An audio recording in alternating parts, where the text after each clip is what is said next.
ನೀವು ನೋಡಿ, ಕಲ್ಯಾಣ ಕರ್ನಾಟಕ ಭಾಗದ ಒಂದಿಷ್ಟು ಊರುಗಳಲ್ಲಿ ಇವತ್ತಿಗೂ ಕೂಡ ಶುದ್ಧ ಕುಡಿಯುವ ನೀರು ಸಿಗಲ್ಲ, ಒಳ್ಳೆಯ ಹಾಸ್ಪಿಟಲ್ ಸಿಗಲ್ಲ, ಕೆಲಸ ಮಾಡ್ಬೇಕಂದ್ರೆ ಆ ಯುವಕನಿಗೆ ಆ ಡಿಸ್ಟ್ರಿಕ್ಟ್ ಪ್ಲೇಸಲ್ಲಿ ಕೆಲಸ ಸಿಗಲ್ಲ, ಏನಾದ್ರೂ ಒಳ್ಳೆ ಎಜುಕೇಶನ್ ತಗೋಬೇಕಾದ್ರೆ ಒಳ್ಳೆ ಎಜುಕೇಶನ್ ಸಿಗಲ್ಲ.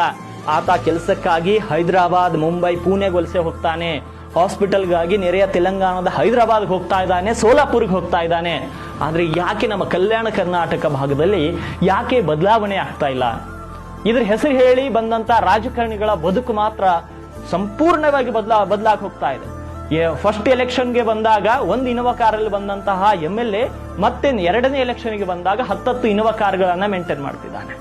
ಕಲ್ಯಾಣ ಕರ್ನಾಟಕದ ಹೆಸರು ಹೇಳಿ ಸಚಿವ ಸ್ಥಾನವನ್ನ ಪಡೆದವರು ಕ್ಯೂ ಗಟ್ಟಲೆ, ಕೋಟಿ ಗಟ್ಟಲೆ ದುಡ್ಡನ್ನ ಮಾಡ್ಕೋತಾ ಇದ್ದಾರೆ. ಅವರ ಆದಾಯ 100 ಪಟ್ಟು ಹೆಚ್ಚಾಗಿದೆ ಕಲ್ಯಾಣ ಕರ್ನಾಟಕದ ರಾಜಕಾರಣಿಗಳದು. ಯಾಕೆ ಕಲ್ಯಾಣ ಕರ್ನಾಟಕ ಭಾಗದಲ್ಲಿ ವಾಸಿಸುವಂತ ಯುವಕರ ಬದುಕು ಬದಲಾಗ್ತಾ ಇಲ್ಲ? ಯಾಕೆ ಜನಸಾಮಾನ್ಯರ ಬದುಕು ಬದಲಾಗ್ತಾ ಇಲ್ಲ?